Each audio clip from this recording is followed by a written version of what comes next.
Hello everyone, कैसे हो आप सभी। आई होप कि सभी लोग अच्छे होंगे। आप सबकी प्रिपरेशन भी अच्छी चल रही होगी। आप सभी का स्वागत है आपके अपने यूट्यूब चैनल टारगेट और गोल पीजी टीम में। सभी लोग क्लास में जुड़ जाएं। क्लास आपकी स्टार्ट हो चुकी है। सोशियोलॉजी की प्रैक्टिस सेट आपके आने वाले exam UGC net, PGT, GIC, state professor, sociology संबंधित कोई भी एग्जाम हो, हर एक के लिए मस्ट है। सबके सब्जेक्ट के रूप में सोशियोलॉजी होना चाहिए, चाहे वो किसी भी स्टेट का एग्जाम हो, ये क्लास मस्ट हो जाती है। आज का ये फर्स्ट क्वेश्चन है, काका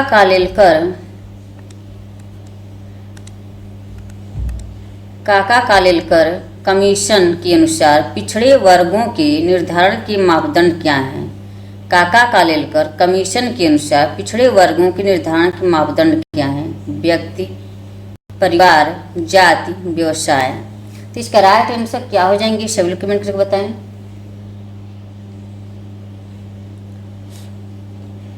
काका कालेलकर कमीशन के अनुसार पिछड़े वर्गों के निर्धारण के मापदंड क्या हैं। इसका राइट आंसर ऑप्शन सी हो जाएंगे, जाति। Option C. नेक्स्ट क्वेश्चन है, काका कालेलकर आयोग की स्थापना हुई थी। काका कालेलकर आयोग की स्थापना हुई थी 1956, 1949, 1948, 1953। काका कालेलकर आयोग की स्थापना हुई थी। क्या हुई, कब हुई थी इसकी स्थापना? 1953 में। ऑप्शन डी हो जाएंगे, right answer option D. Next question है,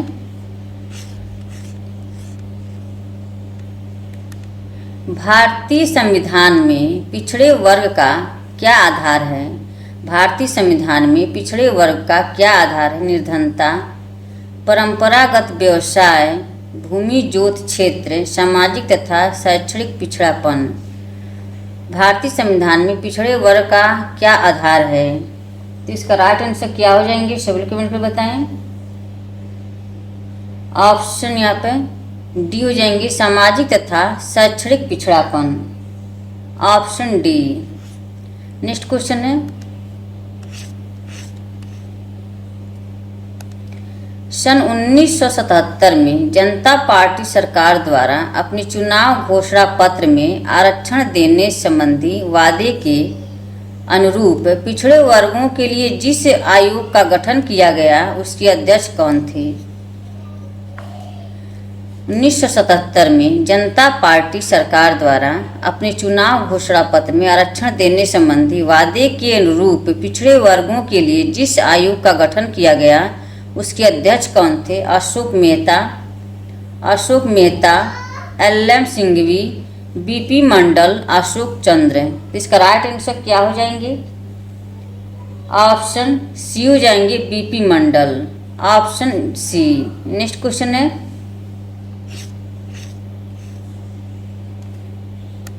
मंडल कमीशन द्वारा ओबीसी की सूची में कितनी जातियां सम्मिलित की गई थी।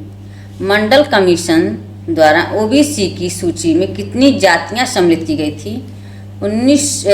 3337, 3437, 3743, 2823, 3233। तो कितनी जातियां सम्मिलित की गई थी। इसमें मंडल कमीशन का गठन 1979 में तत्कालीन जनता पार्टी की सरकार द्वारा किया गया था। इसके अध्यक्ष विंध्येश्वरी प्रसाद मंडल थे। अध्यक्ष कौन थे, विंध्येश्वरी प्रसाद मंडल। इस आयोग का कार्य क्षेत्र सामाजिक एवं आर्थिक रूप से पिछड़ों की पहचान करना था। मंडल कमीशन ने देश की 54% जनसंख्या को ओबीसी में माना था। मंडल कमीशन ने देश की 54% जनसंख्या को ओबीसी माना था, जिसमें 3743% इसमें 3743 जातियां इसमें रखी गई थी। तो इसमें राइट आंसर ऑप्शन यहाँ पे बी हो जाएंगे, ऑप्शन बी। मंडल कमीशन की गठन 1979 में हुई थी और इसके अध्यक्ष विंध्येश्वरी प्रसाद मंडल थे और इसमें 54% जनसंख्या को ओबीसी माना गया था और 3743 में जातियां रखी गई थी। तो इसमें बी हो जाएंगे। नेक्स्ट क्वेश्चन है,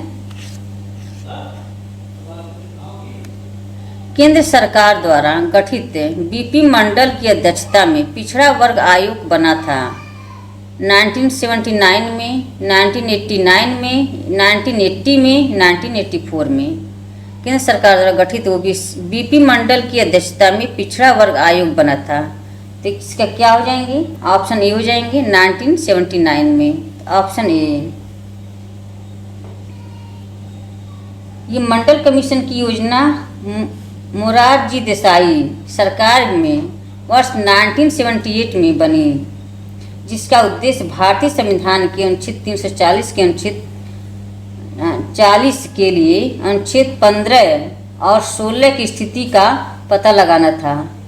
यह निर्णय राष्ट्रपति कार्यालय द्वारा 1 जनवरी 1979 को लिया गया। मंडल कमीशन की स्थापना वर्ष 1979 में तत्कालीन प्रधानमंत्री मोरारजी देसाई के नेतृत्व वाली जनता पार्टी सरकार द्वारा की गई थी।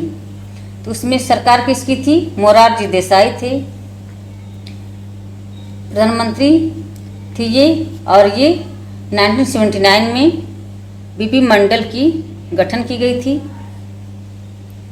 नेक्स्ट क्वेश्चन है,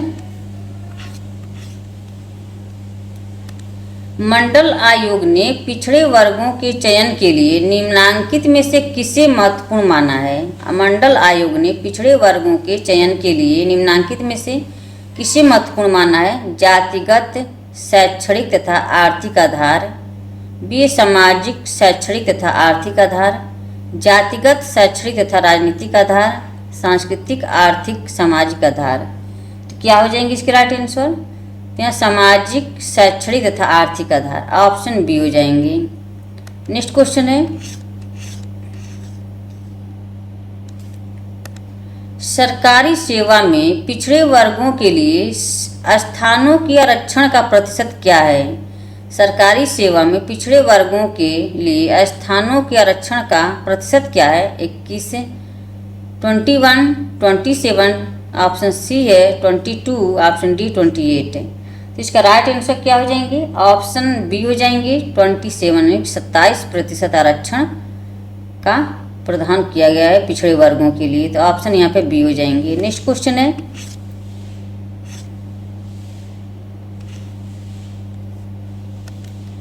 पिछड़ा वर्ग आयोग का अध्यक्ष कौन था जिसने अन्य पिछड़े वर्गों के लिए 27% आरक्षण प्रस्ताव रखा था?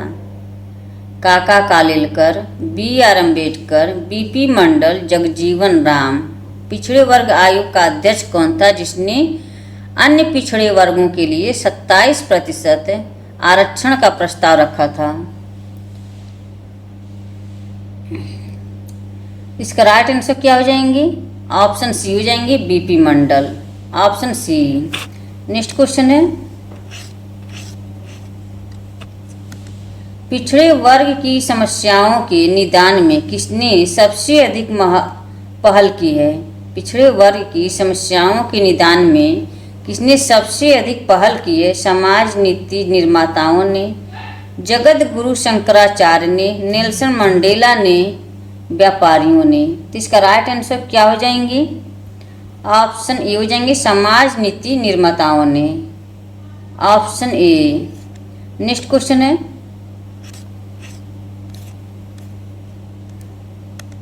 भारतीय इतिहास के किस युग को स्त्री जाति के लिए काला युग कहा जाता है? भारतीय इतिहास के किस युग को स्त्री जाति के लिए काला युग कहा जाता है? वैदिक काल, उत्तर वैदिक काल, मध्य काल, आधुनिक काल। तो इसका राइट आंसर क्या हो जाएंगे? ऑप्शन सी हो जाएंगे मध्यकाल, ऑप्शन सी। भारतीय इतिहास के किस युग को स्त्री जाति के लिए काला युग कहा जाता है? तो मध्यकाल को, ऑप्शन यहाँ पे सी हो जाएंगे। मध्यकाल का समय 16वीं और 18वीं सदी तक माना जाता है। इस काल में स्त्री की स्थिति में जितना ह्रास हुआ उसे हमारा सामाजिक इतिहास एक कलंक के रूप में संभवतः कभी नहीं भूलेगा। यह सच है कि 11वीं शताब्दी के आरंभ से ही भारतीय समाज पर मुसलमानों का प्रभाव बढ़ने के कारण भारतीय संस्कृति की रक्षा करना आवश्यक हो गया था, लेकिन स्त्रियों को समस्त अधिकारों से वंचित करके संस्कृति की रक्षा करने की औचित्य समझा गया। तो ये मध्यकालीन कब से कब तक था? 16वीं से 18वीं शताब्दी तक माना जाता है। नेक्स्ट क्वेश्चन है, भारत में स्त्रियों की परिस्थिति से संबंधित निम्नांकित कथनों में से सही कथन का चयन कीजिए। स्त्री शिक्षा तथा स्त्रियों की सामाजिक परिस्थिति के बीच एक सकारात्मक सहसंबंध है। सन 1982 में राष्ट्रीय महिला आयोग की स्थापना की गई। सी, इस्लाम का दर्शन स्त्रियों की आर्थिक स्वतंत्रता को सबसे अधिक महत्व देता है। जनजातियों में पितृसत्तात्मक परिवार बढ़ने के साथ ही स्त्रियों की स्वतंत्रता बढ़ती जा रही है। क्या हो जाएंगे इसके राइट आंसर? भारत में स्त्रियों की परिस्थिति से संबंधित निम्नांकित कथनों से सही कथन का चयन कीजिए। स्त्री शिक्षा तथा स्त्रियों की सामाजिक परिस्थिति के बीच एक सकारात्मक सहसंबंध है। तो ऑप्शन यहाँ ए हो जाएंगे। Right answer option A.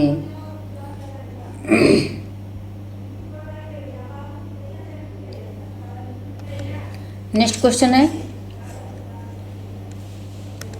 घरेलू हिंसा महिलाओं की सुरक्षा अधिनियम किस वर्ष पारित किया गया था? घरेलू हिंसा महिलाओं की सुरक्षा अधिनियम किस वर्ष पारित किया गया था? 2003, 2005, 2007, 2009। तो इसका राइट आंसर क्या हो जाएंगे? ऑप्शन यहाँ पे बी हो जाएंगे। 2005 में घरेलू हिंसा महिलाओं की सुरक्षा अधिनियम पारित किया गया था। तो ऑप्शन यहाँ पे बी हो जाएंगे।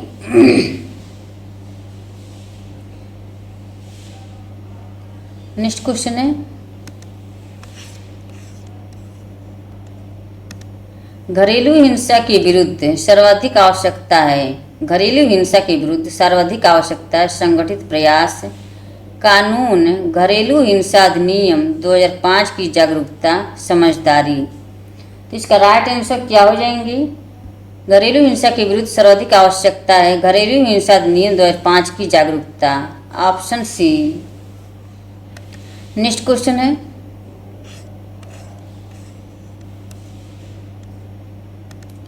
भारत में वर्तमान में महिलाओं की जीवित रहने की औसत आयु क्या है? भारत में वर्तमान में महिलाओं की जीवित रहने की औसत आयु क्या है? 69.6 वर्ष, 67.3 वर्ष, 63.9 वर्ष, 62.3 वर्ष। भारत में वर्तमान में महिलाओं की जीवित रहने की औसत आयु क्या है?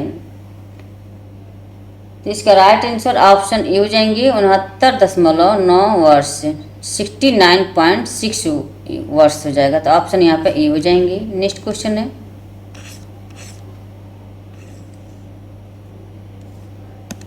निम्नलिखित वक्तव्यों पर विचार करें। स्वतंत्रता प्राप्ति के पश्चात महिलाओं की सामाजिक स्थिति में सुधार हुआ है। ख है, भारत में महिलाओं की शिक्षा में वृद्धि हुई है। प्रयुक्त वक्तव्यों के आधार पर अपने सही उत्तर का चयन निम्नलिखित में से करें। क सही है परंतु ख गलत है। स्वतंत्रता प्राप्ति के पश्चात महिलाओं की सामाजिक स्थिति में सुधार हुआ है। भारत में महिलाओं की शिक्षा में वृद्धि हुई है। इसमें दोनों सही हो जाएंगे।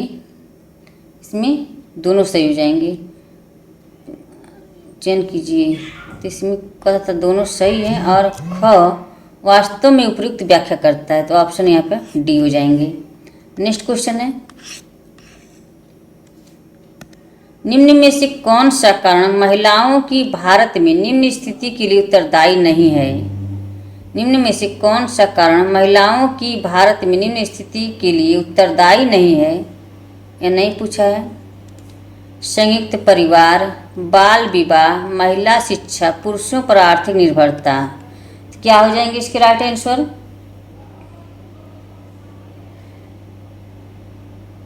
ऑप्शन सी हो जाएंगे, महिला शिक्षा। Option C. नेक्स्ट क्वेश्चन है,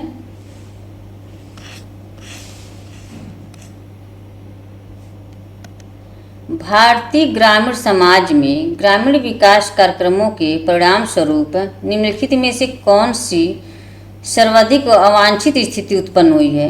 बी कृषिकरण और आत्महत्याएं, बी कृषिकरण, कृषकों की समृद्धि, कृषकों के बीच आत्महत्याएं। तो इसका राइट आंसर क्या हो जाएंगी? ऑप्शन बी हो जाएंगी, बी कृषिकरण। ऑप्शन बी, भारतीय ग्रामीण समाज में ग्रामीण विकास कार्यक्रमों के परिणाम स्वरूप निम्नलिखित में से कौन सी सर्वाधिक अवांछित स्थिति उत्पन्न करती है? तो बी कृषिकरण। ऑप्शन बी हो जाएंगे। नेक्स्ट क्वेश्चन है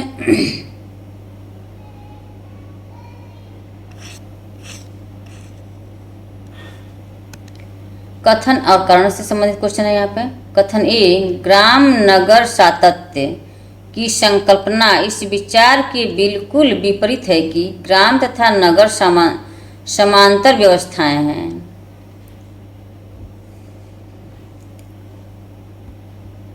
कारण आर, रॉबर्ट रेडफील्ड ने ग्राम नगर सातत्य संकल्पना को विकसित करने में महत्वपूर्ण योगदान दिया है। तो इसमें दोनों सही हो जाते हैं, बट आर एक की सही व्याख्या नहीं करता है।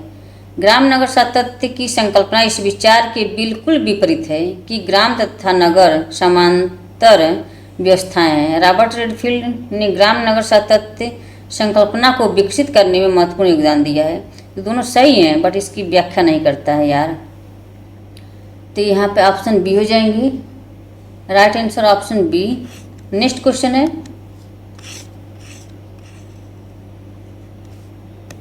निम्न में से किसने ग्राम नगर सातत्य की अवधारणा दी है? निम्न में से किसने ग्राम नगर सातत्य की अवधारणा दी है? Louis birth, Robert E park, Robert Redfield, Henry man.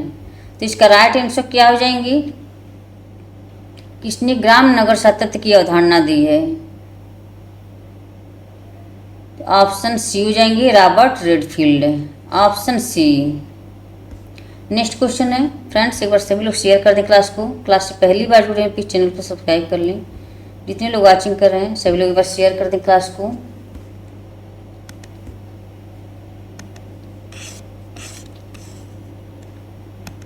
निम्न में से किसने ग्राम नगर सातत्य की अवधारणा दी है? ये रिपीट हो गया क्वेश्चन, तो यहाँ पर रॉबर्ट रेडफील्ड हो जाएंगे। यहाँ पे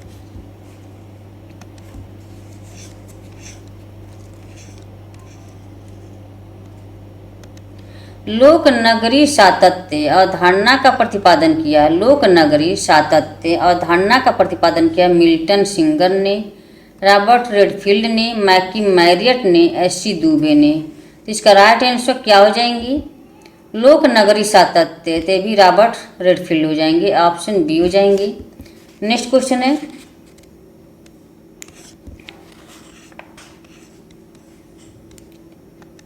ग्रामीण क्षेत्रों में समग्र विकास और परिवर्तन लाने में सबसे अहम भूमिका किसकी है? विज्ञान और तकनीकी की, बढ़ते हुए अपराधों की, प्रथाओं और परंपराओं की, धार्मिक अंधविश्वासों की। ग्रामीण क्षेत्रों में समग्र विकास और परिवर्तन लाने में सबसे अहम भूमिका किसकी है? तो इसका राइट आंसर ऑप्शन ए हो जाएंगे, विज्ञान और तकनीकी की। Option A. नेक्स्ट क्वेश्चन है, ग्राम्य नगर अवधारणा का प्रतिपादन किया गया है। ग्राम्य नगर अवधारणा का प्रतिपादन किया गया है एल बिर्थ द्वारा, आर रेडफील्ड द्वारा, काल्पिन द्वारा, बर्गल द्वारा। ग्राम नगर अवधारणा का प्रतिपादन किया गया है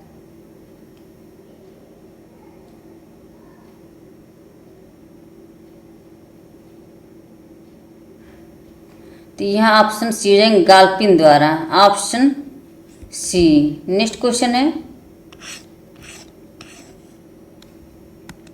ग्रामीण भारत के विकास में प्रमुख बाधा कौन सी है? ग्रामीण भारत के विकास में प्रमुख बाधा कौन सी है? धन का अभाव, भूमि का अभाव, स्थानीय लोगों में स्वयं के बीच लड़ाई झगड़े और ईर्ष्या, अशिक्षा।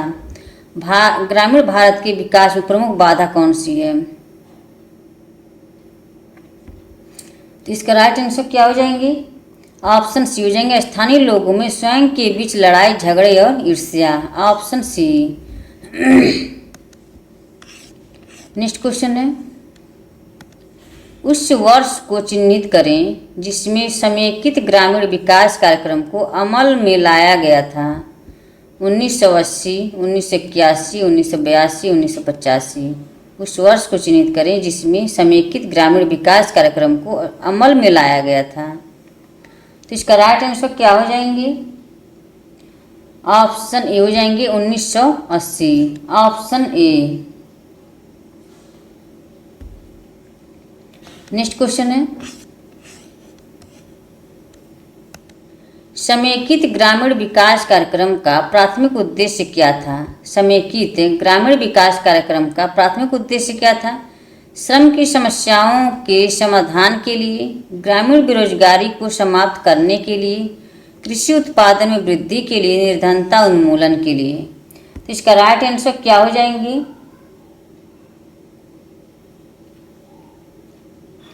ऑप्शन डी हो जाएंगे निर्धनता उन्मूलन के लिए। Option D. नेक्स्ट क्वेश्चन है,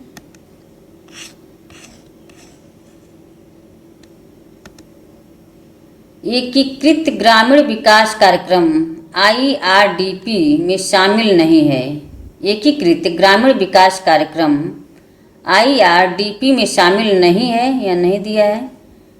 DPAP, COF, EPOSA, SFDA, CAD। क्या हो जाएंगे इसके राइट आंसर? सभी लोग कमेंट करके बताएं।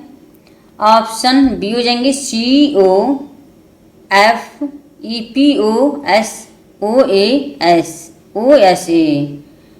तो इसका राइट आंसर ऑप्शन बी हो जाएंगे। नेक्स्ट क्वेश्चन है,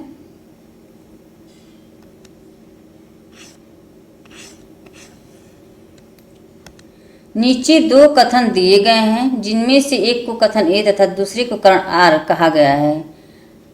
कथन ए, IRDP 1980-81 में प्रारंभ हुआ था। कारण आर, यह एक साख क्रेडिट से जुड़ा कार्यक्रम था। तो क्या हो जाएंगे इसके राइट आंसर? तो ये दोनों सही हो जाएंगे, बट आर एक की सही व्याख्या नहीं करता है, तो ऑप्शन यहाँ पे व्याख्या नहीं करता, तो ऑप्शन बी हो जाएंगे। नेक्स्ट क्वेश्चन है, निम्नलिखित में से समन्वित ग्रामीण विकास कार्यक्रम का उत्तरदायित्व किस पर होगा? निम्नलिखित में से समन्वित ग्रामीण विकास कार्यक्रम का उत्तरदायित्व किस पर होगा? राज्य सरकार, केंद्र सरकार, स्थानीय स्वशासी नियामक निकाय, पंचायत समिति। तो इसका राइट आंसर क्या हो जाएंगे? सभी लोग कमेंट करके बताएं। ऑप्शन ए हो जाएंगे राज्य सरकार। Option A. तो फ्रेंड्स, आज का सेशन यहीं पे समाप्त होता है। आई होप कि क्लास पसंद आई हो। क्लास को ज़्यादा से ज़्यादा शेयर करें। क्लास से पहली बार जुड़े प्लीज़ चैनल को सब्सक्राइब कर लें, और जो लोग अभी तक टेलीग्राम चैनल से जुड़े नहीं हैं वो लोग टेलीग्राम चैनल पर अवश्य जुड़ जाएं। टेलीग्राम लिंक आपको डिस्क्रिप्शन बॉक्स में मिल जाएंगे, वहाँ से आप ज्वाइन कर सकते हैं। Okay, bye bye, take care. इसी तरह से आप अपना लक्ष्य की तरफ आगे बढ़ते रहें, हंसते रहें, मुस्कुराते रहें, स्वस्थ रहें, मस्त रहें। Okay, bye bye, take care.